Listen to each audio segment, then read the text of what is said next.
What's up, everybody? Welcome to Kinda Funny Games Daily for Tuesday, March 12th, 2019. I'm one of your hosts, Greg Miller, alongside the busiest lady in the business, Andrea Renee. Oh, what's good, Greg? The Division 2, Andrea. Oh my gosh, It is so good. Barrett, you played, and Andrea, you played. We were all playing together last night. What a time to be alive. I'm so excited for today. How tired are you? How tired are you? I'm pretty tired. Yeah. I played for 10 hours yesterday. You texted me at like 9 in the morning, like, servers are live. I was like, fucking stupid job. So did you just play all day? I did. Oh, the dream. I did take a couple breaks. I had to finish editing a video for What's Good, and I had to do some Photoshop graphics work and some other stuff. And you know, some of your work. job. Yeah, some of your work had to get in there. Yeah.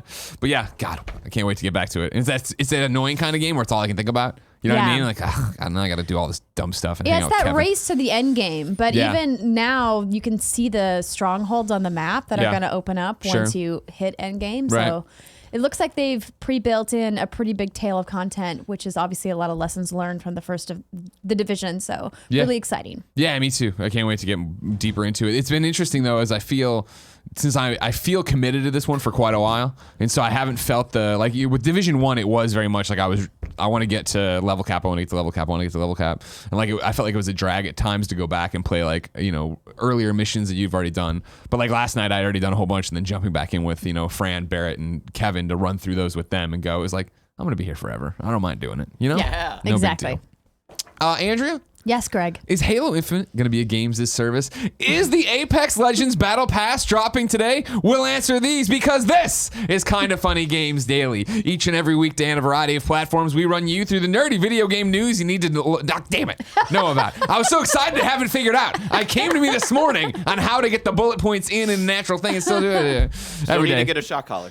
No more need. And nerdy video games you need to know about. If you like that, be part of the show, patreon.com/kindafunnygames. If you go there, you can submit your questions, comments, concern, bad PSN names, everything else in the video game sun. Then you can tune in to watch us record it live on twitch.tv/kindafunnygames. If you're watching live, you have a special job. Go to kindafunny.com/you're wrong. Tell us what we screw up as we screw it up so we can set the record straight for everybody watching later. On youtube.com/kindafunnygames and roosterteeth.com, as well as everybody listening on podcast services around the globe. Housekeeping for you.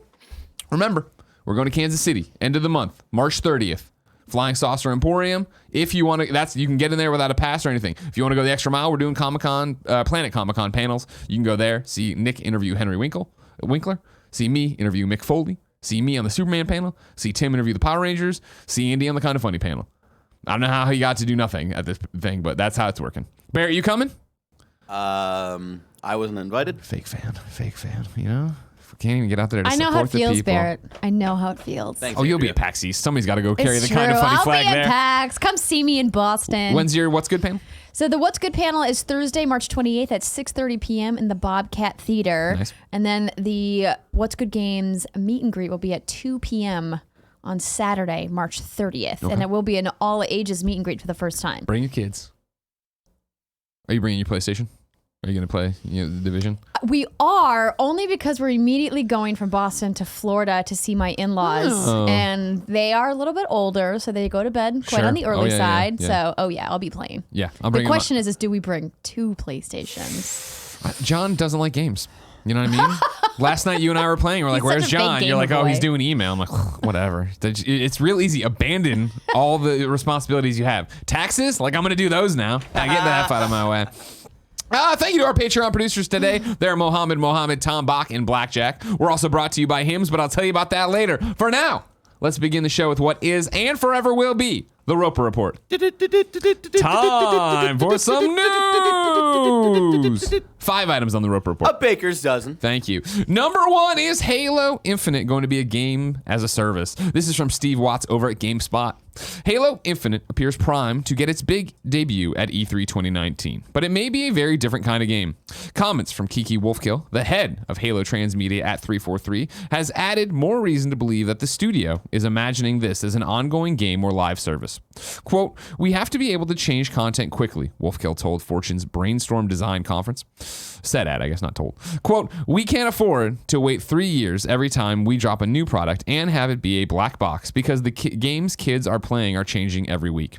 The reference to the 3-year development cycle as outdated, paired with the title of Halo Infinite itself, would seem to suggest that Microsoft and 343 are planning this entry as an ongoing game of some sort.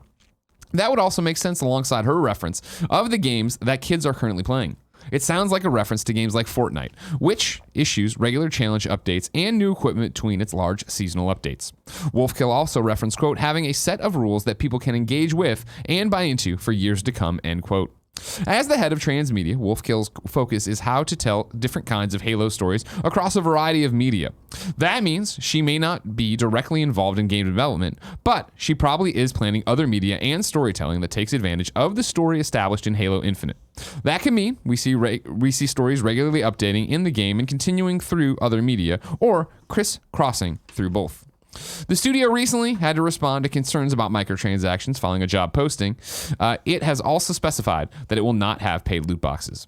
This news comes as Halo head of franchise development Frank O'Connor has recently confirmed that Halo Infinite will hit PC and Xbox One rather than wait for next-gen consoles. Andrea, what's your read? I mean, sink or swim here, right? Yeah. Like they have to join the party. It makes a lot of sense. Yeah. Tim forever has been saying a Halo Battle Royale. And even for me, I'm like, oh, that sounds interesting and exciting. And so many people can wrap their head around, they have so many fond memories of Halo multiplayer. Yeah, well, I mean, King of the Hill was one of the most popular Halo modes, right? Yeah, So Blood Gulch. I can say buzzwords I've heard through Red versus Blue too. I think that Microsoft wants to be able to pivot quickly going into the next generation of hardware. Obviously, as you just stated, Frank O'Connor has said that this is going to come out on Xbox One. And why wouldn't it? Why wouldn't it come out on both Xbox One, whatever Xbox has coming next, because of where it's positioned in the generation cycle? But as far as like a game of service, I think it's the way that developers are figuring out how to do ongoing post-launch content to keep those players invested in the ecosystem that they've spent so much money and time building. Sirens and why Alarm. not, right? Yeah. And I think we're seeing a lot of people doing it correctly and doing it the right way and keeping people engaged. I love to point to Assassin's Creed Odyssey as like a really great kind of poster child for a single player game that was able to keep their community engaged throughout, the post-launch season. Still are. Right, exactly. And obviously Fortnite is the kind of poster child for multiplayer. Yeah. So I think, if they can strike a balance between making a really meaningful campaign, since that's always been part of Halo's history, while also, staying true to their multiplayer roots, they could have something really special. I'll need you fact checking me on this and kindoffunny.com/you're wrong if you don't know. But that was the deal with Halo 5 as well. Didn't they make a lot of they made a big deal. I remember talking to, I think, David Ellis at E3 one year about the fact that they were doing post-launch, like, here, we're giving Halo stories. There's going to be multiplayer, obviously, but we're giving you we're giving you actually story-based content that you need to get back to. I don't recall the single-player post-launch content for Halo 5, probably because I was pretty disappointed with the single-player content in Halo 5. Clearly, multiplayer stood out, as it always does, but I love Halo campaigns, and I was just not wowed by Halo 5's campaign and the direction narratively that they took. So we'll see what they do with Infinite. Infinite sounds like, you're right. You sink or swim, right? And I do think when you're Microsoft and you're thinking about how to bring people to your console and your games and have them never leave, you think about what exclusives you do have and what exclusives do matter. And Halo does matter. So if they can come out and they can, like you're saying, deliver a great Halo story and then also give you great Halo multiplayer and a great Halo Battle Royale and give you so many bells and whistles, and we always talk about these games of service like a buffet, right, where you can come in and what do you feel like that day. And if it is that 3 times a year they drop these meaty story campaign beats that you can go through and play with your friends, awesome. They're updating this, they're giving you a reason to. There's new cosmetics for Master Chief or whoever your Spartan is each and every day. It makes a lot of sense, and it would be I think a great way to get people back into the Xbox community if they drifted. If it was, hey, it is the Halo gameplay love, it feels like Halo, it is giving you Blood Gulch memories and King of the Kill. I've run out of things I know from Halo. Here we go. Nanobiologist on kindoffunny.com/you're wrong says Halo 4 received post-launch content related to story, but was in the form of Spartan Ops. That is what I was looking for. Thank you. Halo 5 only received multiplayer updates. Perfect. Thank you. Speaking of multiplayer updates, Greg Way, man, I'll tell you what, it's only going to get worse as I stay up later and later playing Division 2. Let's see how we feel on Friday. Number 2 on the Rover Report is a new Apex Legend character coming, and did it just get leaked? Jesse Wade at IGN has a summary. A new new Apex Legends character has potentially leaked online, according to user Shrugtul on Twitter as of Tuesday morning. User @Shrugtul found the image on EA servers, which included details of the character named Octane, and reported that it was taken down after 10 minutes. The background itself is still live without any of the text and the URL for the image. That mentions the Season 1 Battle Pass for Apex Legends. When I got into the kind of funny mail, Gilly Brums, frequent contributor, had mentioned the fact that there was this rumor that the Season 1 Battle Pass could drop today after Respawn announced it would be launching its first major content drop sometime in March. Andrea, do you believe it? Sure. On the EA servers, this little image of this guy throwing up his fingers. I mean, why not? They've had a really good, couple of weeks post-launch. Yeah. Barrett, can you pull it up? It's time to, give another shot of adrenaline into that ecosystem before Fortnite overtakes them yet again. Yeah. Because... With their new season, their new drops, I saw Fortnite's adding a hamster ball you can get in and drive around and stuff. That's the thing, and that's how these games as service works, is that there is something, right? Every day, a new reason, every week, a new reason to turn it on. Well, and I think that they're anticipating maybe a slight dip with people checking out The Division, at least for the first couple of weeks. Sure. Since that is a multiplayer-focused game as well that does have, a revamped PvP component. Yeah. So, I mean, obviously, Battle Royale is its own genre, but, release more stuff. Have more PR beats, more reasons for people to go to your subreddit. Big Daddy Bear's throwing it up here. So this is what the character looks like if you are a viewer at home. You can see it's got the Apex Legends background there, and then he kind of looks like a Borderlands character to me. Yeah, right? A Psycho. He looks like a cross between a Psycho and the guy with the falcon with the weird hair, whose name is just completely blanking from my mind right now. Barrett, if you go back and then you actually click on, you just show the IGN article. We already gave him credit. What's up, Jesse Wade? And click on the Twitter user Shrugtul there, that hyperlink at the very top. Mordecai. Right That's there, his name. thank you. And then this will show you when you throw it up the text that was originally on the image that was talking and referencing what seemed to be a battle pass. Right there, you go. And this was, I think, confirming a little bit more that maybe this is real, maybe it's about to pop. We'll see. Maybe this is old news by the time you get it, and I just wasted your time. If so, I hope you enjoyed my voice. But yeah, Apex Legends. Obviously, so strong out of the gate. Andy still streams it every night, it seems. Still so popular. This is obviously key to a games as a service, right? And making it relevant over and over again. It's dropping cool stuff and keeping the audience happy. Yeah. That is correct, Greg. Thank you. I wanted your approval. Number 3. We briefly talked about this yesterday.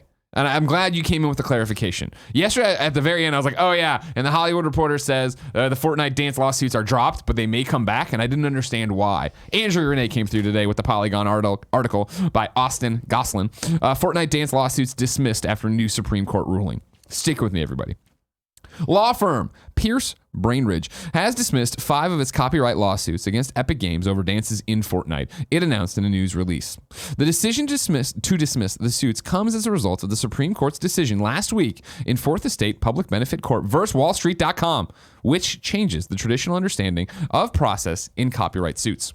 Quote, previously, plaintiffs could file copyright infringement lawsuits as soon as they applied for a registration with the Copyright Office. Now, plaintiffs have to wait for the Copyright Office to act on that application before filing suit, which, as a result of its backlog, can sometimes take many months, the law firm said in a statement about the lawsuits. Because the suits were originally filed immediately after the plaintiffs applied for copyrights on the dances, all have been dismissed for the time being. This, of course, includes the Fresh Prince dance, the Orange Shirt Kid dance, Backpack Guy, Millie, whoever, all those people. You know what I'm talking about. There's no guarantee that the U.S. Copyright Office will actually approve the registrations, however. The process for copyrighting dance moves in the U.S. is extremely murky. According to U.S. law, you can't actually copyright a dance move, only fully choreographed routines. The difficulty is that there's really nothing to say what the dividing line is between the two. While some of the filings may qualify as choreographed routines, others might not. It's up to the Copyright Office to decide how this affects Fortnite and its popular dance emotes going further. So thank you, Andrea, for giving me a ray of light on what. I'm like, what? It didn't make any sense yesterday when I was reading the headline and the little subtext. It was like, it's done, but for now. I'm like, what? Can you even do this? Stop threatening people. Government, man. It's so complicated. It Why really can't is. it be easy and just say Fortnite, put whatever you want in your game? Take everything. Because people are greedy, Greg. Are they greedy, or is it their art? Is it money. their art? Is it their art? Like if they did come in and they just stole well, not that we stole those logos. If they stole the Kind of Funny logo, I'd be like, hey, what the fuck, man? I would. I mean, but isn't your Kind of Funny logo trademarked? exactly. See, that's different. Sure. Good point. This is why they're being thrown out, because they don't actually own the copyright for the thing that they're suing, that Now they I'm own caught the up. copyright Now I'm caught for. up with what you're saying. Okay, sorry. I That's thought you were my just point. blatantly saying, or blanketly saying. Oh no, like if you have intellectual property Sure. rights, you should absolutely be paid for your work, 100% without question. You have a lot of lawyer friends, right? I do. Hey, Barrett, bring up the "Come On" logo, and I don't mean I'm not making a gross joke here. QUMON, like children's. Put that in there. QUMON children's, and bring up that fucking You mean logo. Cumon? Cumon? Well, I was saying it's "Come On." It's pretty clear. It's Cumon. It's pretty clear. It's the "Come On." You mean the tutoring service? Exactly. I want you to show this to Andrea and then show it to the kids. Show everybody everything, right? Because I need all the lawyers out there. You know, Cumon was a brand before Kind of Funny was a brand. Did they have a blue and white thing with a smiley face before then? It's I not doubt a it. smiley face, though. I doubt it. You're right. It's not. It's not even a Kind of Funny face. It's I'm a bored kid trying to study math, reading, and Here's success. the thing about the intricacies of copyright and trademark law is that if you were going to file a trademark, which Sure. I assume that your legal team did on behalf of Kind of Funny's I'm sure parent Nick company, did. You have to be incredibly specific with the details of what the trademark is for. And the Kind of Funny signature smiley face has one winky eye. No. It's got Right? it's got like one smiley thing up. You're thinking of the Kind of Honey's one. The Kind of Honey's one has one. There's many So it's like- variations of it's the face. It's the way that the smile goes. Sure. And I'm saying "Come On's" getting pretty close to it. Cumon. Everybody Google "Come On Kids." You'll see what I'm saying. Stop, Greg. Number 4, it's another Fortnite story. Fortnite is going to maybe introducing an undo purchase button. This Thank is you, from Barrett. Shabana Arif over at VG247. Shabana doing a whole bunch of work. Usually I read from IGN for Shabana, but here we are on VG247. Go get it. Epic Games has plans to add the new feature. The undo purchase button, saying it doesn't want to benefit from accidental purchases or have players regret their purchase. The developer shared the update on a Reddit thread created by user Spicy Habanero 69, which has to be Fran Mirabella, who discovered that the Japanese version of the game has a confirmed purchase screen before players can proceed to fritter their money away. Commenters speculated on the absence of a similar feature in the West, with some suggesting that Epic is deliberately holding it back to scam sausage-fingered players. That's a shot at Kevin. This is such a kind of funny story. Quote, seeing that it already works in another country just makes them look dishonest and highlights how far they'll go for money, said one such Redditor. It wasn't long before one of the devs came onto the thread to explain that this isn't the case and that an undo button is on its way to the store. Quote, we neither want to add friction for players nor do we want to benefit from accidental purchases or players regretting a purchase. Our initial solution for this was to add a refund token system. As an ongoing iteration, we are going to introduce an undo button to the store page that allows you to simply refund without using up a token within a 5-minute time window, assuming you haven't started a match since said purchase. PlayStation 4 in Japan, this is still the quote, PlayStation 4 in Japan is a bit of a special case due to the cross/circle button, meaning being different swapped by default, and there are being options to reverse the meanings of the buttons. Good on them. Just a heads up, if you had fallen into the camp and heard this, that they were greedy. There you go. They're trying to get there. As usual, much like with the Epic Games Store, constantly iterating. And that's the whole thing with Fortnite, obviously, and its success, right? It's constantly iterating, constantly calibrating on their podcast. Yeah, they have that in the Eververse and Destiny too. Refund button if you bought something and you changed your mind. Yeah. Is there a similar time limit on it? Do you know? I think it's longer than 5 minutes. Yeah. I think it's like 15 minutes. Gotcha. But the same kind of rules apply that you obviously you can't open it. Yeah, you didn't use it. You didn't run around. can't go into a match with it Yeah. or matchmake once you've bought it because they have to have restrictions. Otherwise, then people would just be, willy-nilly. Exactly. Throwing their money around all freely. Number 5, and finally on the Roper Report, PlayStation Now is expanding. This is from the European PlayStation blog. We're pleased to announce that PlayStation Now, PlayStation's streaming and download service that gives users access to over 600 games at the touch of a button, is available in 7 extra countries from today. PS4 players in Italy, Spain, Portugal, Finland, Sweden, Denmark, and Norway will be able to instantly stream or download hundreds of amazing games on their console. On console, you have the choice to download PlayStation 4 games to your hard drive. If you decide to stream, you'll be able to pick up right where you left off, regardless of whether you're playing on PS4 or PC, thanks to cloud saving. And the catalog continues to grow. Every month, more games join the library, and there's no better time to try out the service. In Europe, PlayStation Now is also available in the UK, Ireland, France, Germany, Netherlands, Belgium, Switzerland, Austria, and Luxembourg. Well, it's about time. Yeah, that was mainly my thing. I think one of the undercurrents of recent KFGDs has been Xbox, as I always say, getting their ducks in a row, doing all these different stuff, beating their chest, talking about what they're doing. And we always look at PlayStation and go, man, like, what is their plan for next generation in terms of streaming, in terms of the cloud? We know PlayStation Now is a thing now. It's not something they really promote all that often. It's interesting to see them start to get it into more places, and you wonder what that means going forward. Yeah, it's been fascinating how Microsoft has always had more accessibility worldwide with their system than PlayStation has, despite the fact that there are more PlayStations in the world than Xbox. I was going to say, what do you mean by accessibility? I mean, when you think about online subscription services, whether it be Xbox Live Gold or Xbox Game Pass, Sure. It's been available in more territories okay. around the world than PlayStation Now or PlayStation Plus has been. Gotcha. And I always thought it really interesting why PlayStation had these hang-ups about getting into specific territories. And I'm sure that there's a lot of legal mumbo legal jumbo, things right? on the back end that have a lot to do with that. But I'm like, well, if Xbox is doing it, then there must be a path for PlayStation to do it. And maybe it has to do with Microsoft being the parent company versus Sony being the parent company. Who knows, Greg? Yeah. Nobody knows. The Shadow, I assume. Well, But- somebody at PlayStation knows. Yeah. I was going to name a name, but then I get in trouble when I do that. Probably 'cause John people are- Cadera, since he's in charge. Well, yeah. Does he know, or does somebody underneath him knows, right? And then hands him a memo, and then he knows. I mean, do you think? I doubt he knows. I don't. Why? Hey, it's like when I ask a question. Why are we? It's Jim Ryan. Why now, are we doing please something, excuse Joey? me. Joey tells me, and it's in one ear out the other. I don't know why we don't do whatever we do, and so how it works. Andrea. Yes, Greg. I'm excited to see how PlayStation Now fits in to the future because streaming is going to be huge. I keep telling no you. one's gonna buy it, Greg. God damn it. But it's still so far away to see who's right or who's wrong about the streaming future. If I wanted something more immediate, like say what came to the mom and grab shops, where would I go? You would go to the official list of upcoming software across each and every platform, as listed by the Kind of Funny Games Daily Show hosts each and every weekday. Yeah. Out today. Ghost of a Tale on PlayStation 4 and Xbox One. Truberbrook on PC and Mac. The Caligula Effect Overdose on PlayStation 4, PC, and Switch. Rico on PlayStation 4. The Wizards on PlayStation 4. The Lego Marvel Collection on PlayStation 4 and Xbox One. That's 3 Lego Marvel games in one. I'm in 2 of them.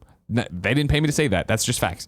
Claybrook Switch on Switch. Exocraft on PC and Mac. Factory Town on PC and Mac. Lo-Fi Ping Pong on PC. I want to play Lo-Fi Ping Pong. Yeah, you do. Can you show me it? Is that ever going to come something other than the TurboTax machine? Let's see. Bomb Fall on Switch. Little Shopping on Switch. Hypno Space Outlaw is a zany but heartfelt tribute to the 90s internet culture from the wonderful mind of Jay Tholen, and it's out on Steam and GOG now for $20. And then Red Dead Online is getting an update. Let's hear from Rockstar themselves. This week's new addition to the series. Let me try this all again. God, The Division's a good game. This week's new addition to the series is Spoils of War, a frontier take on capture-style multiplayer. You can launch this new mode using the featured series title in the Red Dead Online beta launch menu via the quick. All right, in Spoils of War, 2 to 16 players compete in this team-based mode to defend their stockpile and raid each other's. Each team must steal loot from their opponent's base and return it to theirs while defending their own stash. Whichever team steals the most by the end of the match wins. You can take on this new showdown mode across a variety of locations, including Fort Mercer and Valentine. As added benefits this week, you'll also get a 20% XP boost on all showdown modes, and winning one Spoils of War match will earn you an extra bonus of 8 times dynamite arrows that you can retrieve from the post office or your camp lock box. All right. This is it. Lo-fi ping pong doesn't look like what I was expecting at all. It looks It's, exactly like what I was expecting. I thought it was going to be like Pong. All right, go ahead. It's a demo trailer. so this is the very retro 8-bit art style. Oh, here we go. Okay, now it's getting to where I was. Now this is what I'm looking for. I want the lo-fi ping pong. Here we go. 3, 2, 1. This is a good soundtrack. Okay. Yeah, the ping pong ball is like 4 pixels Bring put this together. to Switch. Bring it to Switch. Lo-fi ping pong for everyone. Thank you, Barry. Yeah. Worth pointing out, today, the March episode of Xbox, Inside Xbox, is dropping at 2 p.m. Pacific. Remember, this is the one that said, we'll have exciting news involving Halo the Master Chief Collection, and the hour-long episode will also feature DayZ, One Piece World Seeker, and of course, Xbox Game Pass. Halo the Master Chief Collection coming to Xbox Game Pass. Isn't that already on Game Pass? Well, this is exciting news involving Halo Master Chief Collection, period. So what are they adding? There's been rumors. Are they adding Reach? Are they do what? Ooh, if they what? added Reach, I would pay for that right now. Because that's the thing about Halo Master Chief Collection, right? Really rocky launch, and then they continue to add to it over and over again and Would make you it better. call it a rocky launch? Yeah, wouldn't you? No. Really? I thought it was excellent at launch. No. I remember a lot of people complaining about No, it. there was like You complain. Okay, let's be clear. Complaining about the multiplayer connectivity. right where it was like it was unplayable for that was the one where see, like that's why I didn't care about that. You were I just playing didn't single play player? the multiplayer. Gotcha. I thought what they did with remastering all of the Master Chief Halos was really fantastic. oh sure no and that was the thing of doing it and where they are now excellent. But I remember it was like Tim and It's almost like, Greg, that games with a multiplayer online component tend to have difficulty at launch. sure. Yes, that is what it's like. But I'm trying to get. I think it was Justin Davis when we were still at IGN was like that game's gonna dominate my life. It's all it's gonna play, and it launched and it couldn't even fucking connect. And then it went on for a while, right, Barrett? Am I wrong? It Funny.com/you're went wrong. You on can give me for a a link bit. to the problems with it. It went on for a bit. I remember it was like a good couple month period. But then it's like now it's everybody loves it. It's amazing. It's I just gone remember to when they finally fixed it. Like it felt like it had already come and gone. You know, yeah, exactly. But look, here it is going strong and maybe adding Reach and getting Andrea back in. and maybe going to PC. Reach. That's the other poss- room. That is the other rumor. Yeah, that'll be on PC. Is it not on PC? I thought it was a Play Anywhere title. Nope. What? The Master Chief Collection? Yeah, I was going through the Microsoft Store actually the other day on my PC because I wanted to play Cuphead, and I could not find the Master Chief Collection. Now anywhere. that is shocking. Yeah. Well, There's a lot of things that can happen with the Master Chief Collection, everybody, and it's going to be very interesting. So that's why I'm right. telling you, look out There you for go. Inside Xbox, or just watch Kind of Funny Games Daily tomorrow, where I'm sure I'll just recap everything. true. Speaking of games that are online that have a lot of problems, Fallout 76's DLC has been delayed. This is a tweet from them. It's just today. We're moving the release of the Wild Appalachia? Somebody tried to correct my pronunciation of this before, and I was like, I'm sorry, guys. It's never going to happen. What do you got for me, Barrett? You're leaning in. Appalachia? I forget. I thought I had it. but I Back one forget. day on all platforms. We just need a little more time to brew. Experience the new quest, crafting station, and much more starting now on March 13th. This leads us to new dates.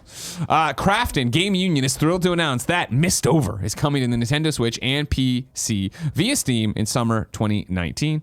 Mist Over comes from the developers of both Terra and PlayerUnknown's Battlegrounds. This deep, strategic RPG promises dozens of hours of gameplay and systems that ensure no dungeon ever plays the same way twice. Is this from you or is this them? Yes. No, this is from their press release, but I put it into the... Oh, no, it's great. It's yeah. great context. Think of it as a cross between the mechanics of Darkest Dungeon and the thrilling dungeon crawling experience found in Etrian Odyssey. Okay, I will think of it that way. Greg, I got help from the chat. The Cucubus says Appalachia. Okay. What is? I thought that was going to be a clarification on Master Chief's woes. No. Appalachia, got it. Appalachia. We're talking about the important stuff. Gotcha. World of I was Warship. just going to let that one go, but, you know.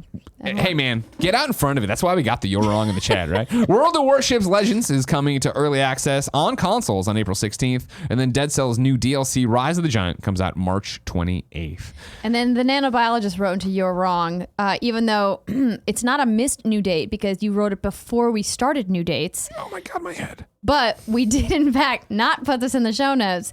The Hollow Knight Collector's Edition is now available for pre-order through fangamer.com. It releases May 31st and comes with a bunch of stuff.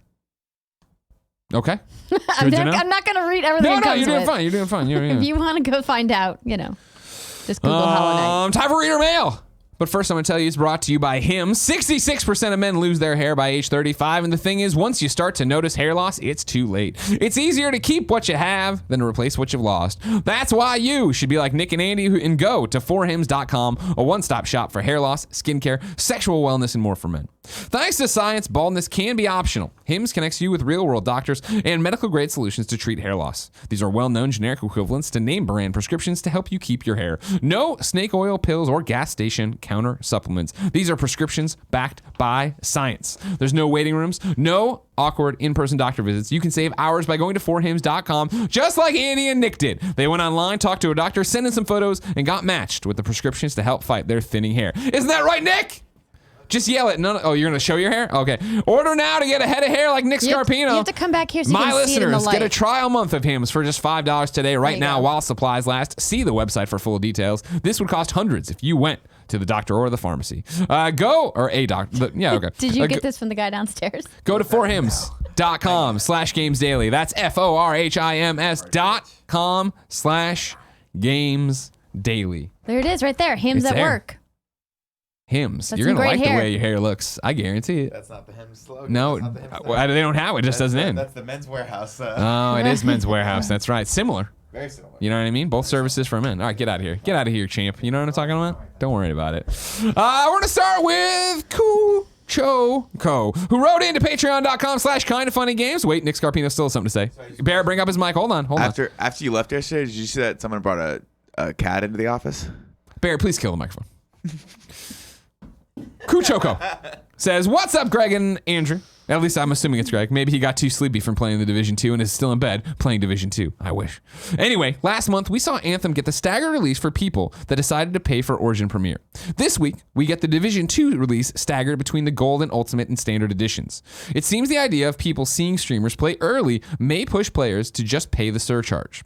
Do you think that instead of changing the base price of games, that publishers will follow this shift of charging $10 to $20 more for some extra skins and 3 to 5 days of early access to the games /DLC. Andrea? Yes, Greg. Yes. I don't think this is going anywhere. Do you? No.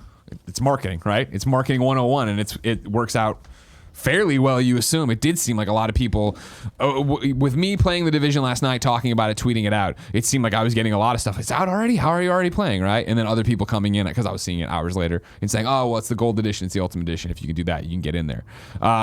It's an interesting one. It's still not like what we talked about with Anthem, right? Where that was like It's not as a egregious. full week, yeah. Where it was a full entire week. And it was platform restricted to their premium subscription service. Yeah. And that's what made the way that they rolled out Anthem really gross. Not to say that early access is in general isn't weird. Right, exactly. But I think that this is certainly a less egregious way to go about it, to say, hey, anyone on any platform has the opportunity to buy early access. We're not funneling you into our store, which is what was happening with EA. Right, you can purchase it from GameStop, you can purchase it from Best Buy, you can purchase it from Xbox Live. Right? Doesn't matter where, and then it doesn't matter which platform you're on. I think that that's definitely a better way to go about it, and clearly it helps them ramp up their online servers so that they're not getting a dump of millions of players at the same time. Because I still experienced hard crashes yesterday I got dumped into a queue. Like I was in the middle of a match. Oh wow! And the Division 2, it just like hard crashed me to the dashboard, and then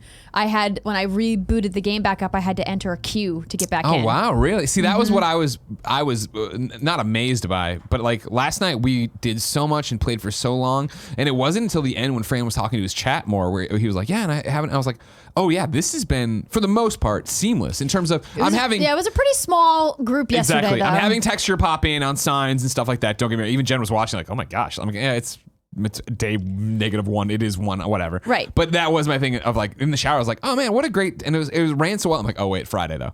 Let's see how it runs Friday. I've heard even so far this morning it's gotten substantially worse with the open up the kind of floodgates from everybody who's got the Gold and Ultimate editions. But yeah, I think this weekend is really going to be the true test. 100%. And of course, we're streaming Anthem Friday afternoon. So get ready for some Tetris 99, I'm sure, when inevitably it's all crashed out and stuff like that.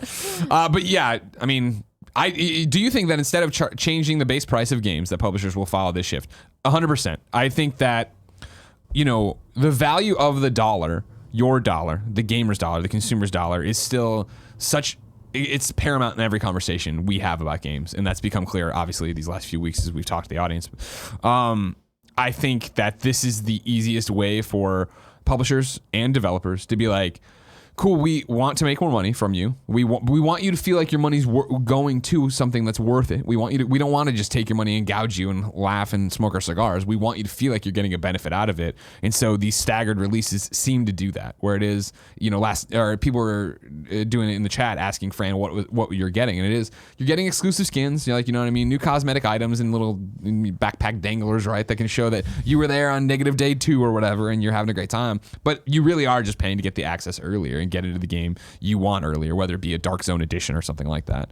And I think in some ways I think it's a fair enough trade-off, or even with Anthem when it was a week out, I was like, that sucks, but whatever. Like it wasn't like backbreaking to me. And if I hadn't gotten this edition, right, the one to get in from Ubisoft for review, if I hadn't gotten that ahead of time, I would have paid the money, but that's because Division is that kind of game for me, right? Like I'm buying my friends copies of the Division so they'll play with me. Right. Like, I mean, it's all about player choice, right? And it's options, not requirements. And see, that's the thing, right? Because that's a great way to put it, Andrea. God, you're smarter than me. Options versus requirements, right? Because what the other side of this would be, okay, cool, then we're going to give you on launch day this is what we talked about of like, would you pay $100 for a game? Like if Division 2 was like, regardless of the cosmetics and the early access, take that out, we think this game's worth $100. What would that do to them, right? I think they would look worse. Ubisoft would look worse if that was the one required way, right? Now, granted, you could argue, well, no, they could be an optional version there that is $60 at the base game and up and up and up, right? But is it just the cosmetic items that maybe aren't worth the extra $20? I mean, they're saying right now the extra early days are worth your time. Or worth your money, I should say. Well, I mean, and like the Ultimate Edition comes with the year one season pass, and I think that is really where the value is versus just like the cosmetics or the special guns that you get at launch. Quite frankly, I don't even think I used the gun that came with the I'm using edition that shotgun, I'll tell you what. that Ubisoft provided us.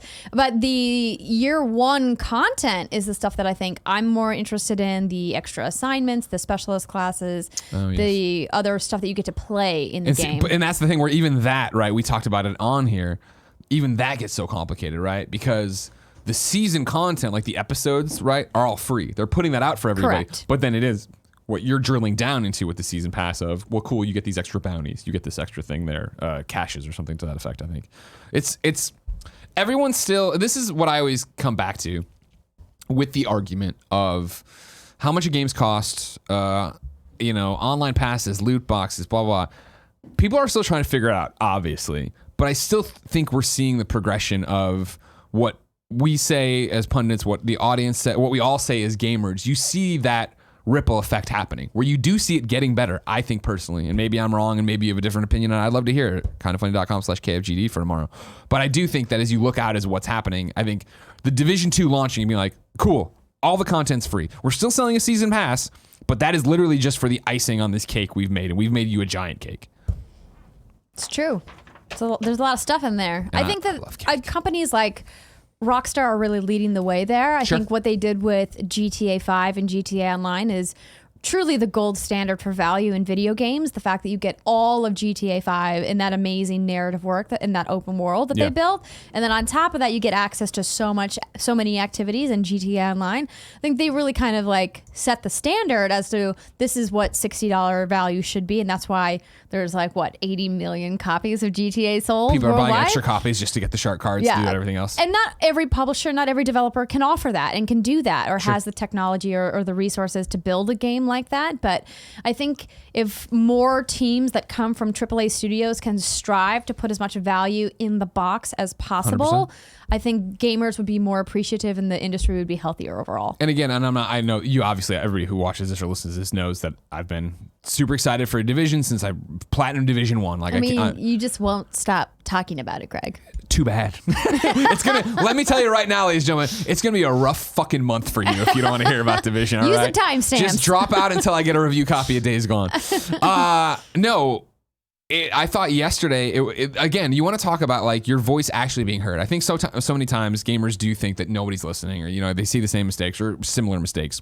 Yesterday, the Ubisoft and the Division put out that tweet that was their scroll of all the content that's in the Division at launch and it was and they used content in their tweet, which was basically, you want content? We've got tons of content. And it is that thing of developers and publishers really realizing what $60 means to you and how they can hopefully get that from you but make you feel like you're justified in the same way you're bringing up GTA, right? Where people were buying other copies of GTA on discount to get the card to do the thing, but you never heard people being like, holy shit, is Rockstar gouging me? People are happy, it seems, to turn over that money. And I'm sure there's notable flare-ups in the community about this item or that thing, but for the most part, everybody's like, no, they've earned every dollar I've given them. And that's what you want in these relationships. Absolutely. Right, Barrett? Sure. Alex D writes into patreon.com/ Kind of Funny Games and says, Greg, since you guys are coming to Kansas City March 30th for the Kind of Funny World Tour, you seriously need to check out UpDown if you have time. It's a bar arcade full of retro machines, KC brews, plus Killer Queen, and usually Mario Kart Double Dash. Okay, good tip. Barrett, put that on my agenda since you won't come and you hate supporting the fans. I would if I was coming. No, it sucks that you just can't come. You know what I mean? Just come for us. Yeah. Blackjack writes in to patreon.com/kindoffunnygames and says, hey, Greg and Andrea, what's good? Last week, the official PlayStation YouTube channel had a multi-part documentary about CD Projekt Red. The final part was about Cyberpunk 2077, with a tease at the end that said it would be coming when it's ready. I found this interesting, as typically these type of developer deep dives are reserved for Sony's first-party studios. Do you think it's possible that Sony is having conversations with CD Projekt Red about a possible acquisition? No. The last studio Sony purchased was Sucker Punch back in 2011, and since then, they've closed several studios. Also, Microsoft has gone on a purchasing binge over the past year.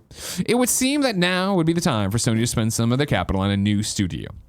Oh, I will echo Andrea. No, It's not happening. There's no way in hell they're selling CD Projekt Red. What that is totally marketing, right? Where Yeah. PlayStation wants you to think that they are exclusive. When you see CD Projekt Red and you see Cyberpunk 2077, They want you to buy it for PlayStation 4 They want that or commercial PlayStation to 5. end, right, with the PlayStation logo coming up and the beautiful blue and the best place to play. Like it's the same thing we saw with Call of Duty back in the day with Microsoft, right? It's what you've seen with people trying to partner with Rockstar to get exclusive content earlier. Yeah, maybe that's the deal that you're going to see where it is. Yeah, sure.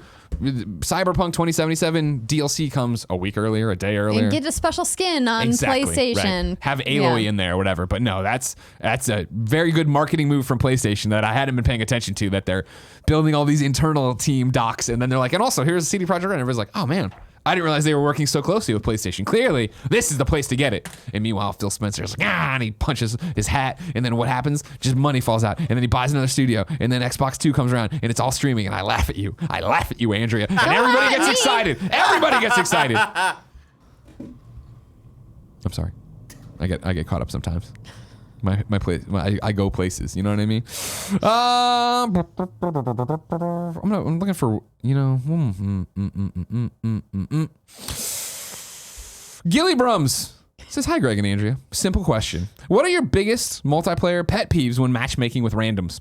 My current frustration has been players in Apex Legends leaving the game immediately after dying, despite any attempt of mine to revive them. Angry Greg voice. I can't keep sticking my neck out there for these flaky cowards.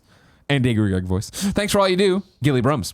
This is a great question, and also I feel your pain. It's very irritating when people are having a rough go, and instead of sticking it out and trying to make a win out of it, they just quit instead. Sure. That happens quite frequently in Gambit, one of the multiplayer modes in Destiny 2, where there's a 3-round multiplayer mode, and so if you lose the first round, a lot of times people will just leave. Yeah. I'm like, but there's 2 more rounds. We can still turn this around. Come on. Do you matchmake with randoms a lot? Now that I am pretty active with the clan, I don't Sure. generally have to, but sometimes I'll be on at like weird hours of the day, like either in the morning or like super late at night, or sometimes I just only want to do like a quick match or two, so it's not worth it me like pinging the clan chat and be like, oh, who wants to squad up, because I'm only going to be on for like 30 minutes or something. Totally. I've been in that situation for sure. So yes and no, but I decided last night to jump into the Division 2. I responded to a call from somebody because people can put out like an SOS essentially to get come a trophy help if them. you do it. Yeah. And it was okay. I think the frustrating part was we clearly were all overpowered for the mission that we were on. Yeah. I thought I was going to be like the high level person coming in and being like, I'll help you level 3 person on level 10. And it wasn't that way at all. They were all like level 9. And I'm like, why do you guys need help doing this? Or why are there 3 of you? Did 3 of us just happen to all answer the call? Because I sent up the flare like several times yesterday and nobody responded. Yeah. So I just had to fight through on my own. But I think generally if you're going to do anything that has some kind of cooperative element, I get really frustrated when the people who are in the matchmaking process don't understand that it's a cooperative process. Like Rainbow Six, for example, that's a game that you really need to work together. Now, I understand that some people can't or don't want to be on voice comms for a variety of reasons. But it's really challenging to do a game like that that's super squad based if you don't communicate in some fashion or have some kind of strategy. Yeah. Or even worse, if you do team killing, which is the worst. Who would do that? A lot of people, Greg. terrible. There's a lot of bad people out there. Well, I'm just saying Andy had it coming, and me and Nick thought it would be funny. For me, it's bad. Like the random times I have to, it's bad mic management. You know what I mean? Like when you jump in, it's just like you're playing music and it's like, I'm like, oh my God, jump in and mute you as soon as I can. Or when somebody's eating directly into the microphone. No, thank you. Yeah. I was doing that a lot last night. I know I got some complaints on that on What's Good. Sometimes I would eat while we're doing the podcast because it's like 2.5 hours long. Sure. So I stopped. Yeah. But well, Kevin still hasn't I gotten never that do memo. while I'm gaming. What were we raiding last night? No, it was this weekend. I was playing with some members of the clan, and one of the members on our team was eating like in the middle of a multiplayer match, and I'm like, could you eat between matches? Yeah, you got time. You got time in between Is that a these thing? things. Can I ask that you just focus on what we're doing right now, and then you put your food down and eat it while we're loading? I don't know what that person is thinking because I know you incredibly well. I think we're really good friends, and when I raid with you, it is terrifying. I'm just like, what? Yes, Sergeant, whatever you want. Just tell me, can I go to the bathroom now? I have to go to the bathroom now. Time for a required reading, which we rarely ever do. This one comes from Kuchoco. Teenagers say EA brushed off reports of sexual harassment by Sims influencer. This is Gita Jackson. I'm going to read the opening paragraph. Last week, a Sims streamer and YouTuber in EA's Game Changer program was accused by several people in the community of sexually harassing minors online. Although he stepped down as a game changer on March 5th, people in the Sims community are still left wondering why it wasn't addressed months ago. Because some of the people who say they were victimized by him say they reported his actions to the Sims development team in December of last year. Multiple teenage boys say that a member of the EA Game Changer program who goes by the handle Dylan Sims used his status to prey on them. Obviously, if you've ever watched Kind of Funny Games Daily, you know I'm a huge fan of Gita. She does amazing work over at Kotaku. This is no exception. It is a gigantic piece that goes on, and I just caught it before we went live. It was a thing of, in our video game commentary show, there's not much commentary we can give this. Don't be a fucking monster. And if someone has victimized you, speak out about it, please. Don't be afraid to. I think it's a chilling read for sure. I'll be interested to see any ripples and ramifications from it. But I think it's, we talk about so much fun stuff on the show. And obviously then we do talk about unfun stuff with layoffs or this, that, and the other. This is like such a dark thing that's influencing, at least on the edges of our world. I thought I should bring it up, but not necessarily focus on it.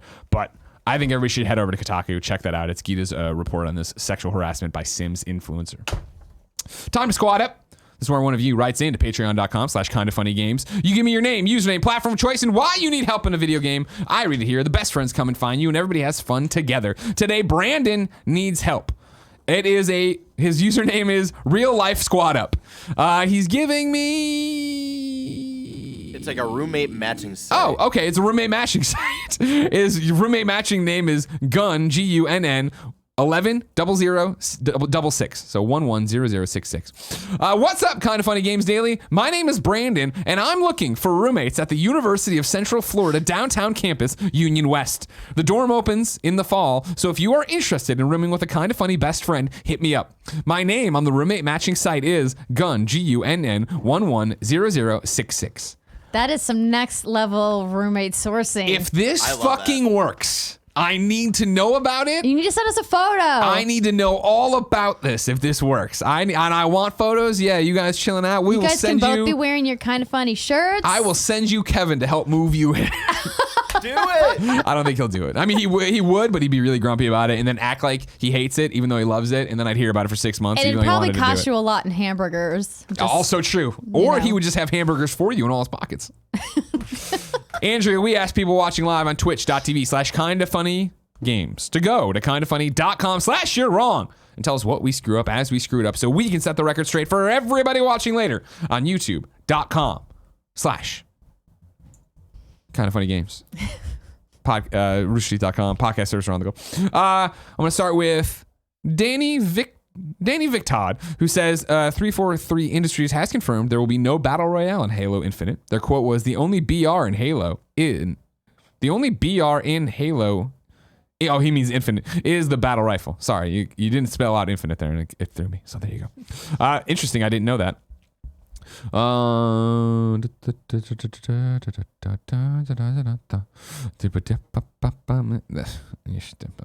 on, guys. Okay, there's that. Okay, we're caught up to where that is now. There's a lot of opinions in here. Okay, hold on. Nanobiologist says co-op also had connection issues in the Master Chief Collection. Quote, the Master Chief Collection launched with some players suffering from severe server problems with major lag and matchmaking trouble from the beginning. Yes, Blah, blah, blah. that's just that co-op falls under multiplayer though. Sure, I had asked for clarification and somebody to spell it out, so that was it for me. Here we go. Nanobiologist says Appalachia. Okay, good to know. That one's not true, by the way. The one that you have highlighted. I looked it up. Oh, I was moving on. That's not factual enough for me. Okay.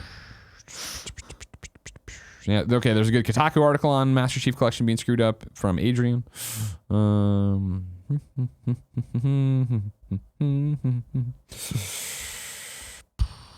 Oh, okay. I Am Legend says you said you're going to stream Anthem on Friday. I think you mean Division 2. You're correct. I do. Are we streaming that Friday?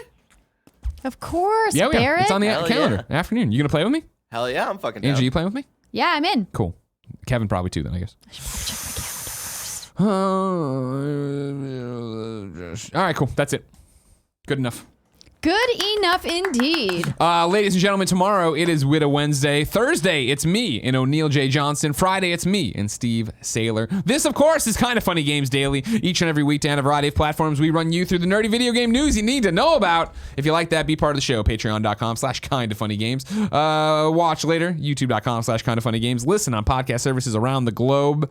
Yeah, I nailed it all. Andrea, are you streaming The Division 2? You hinted you might.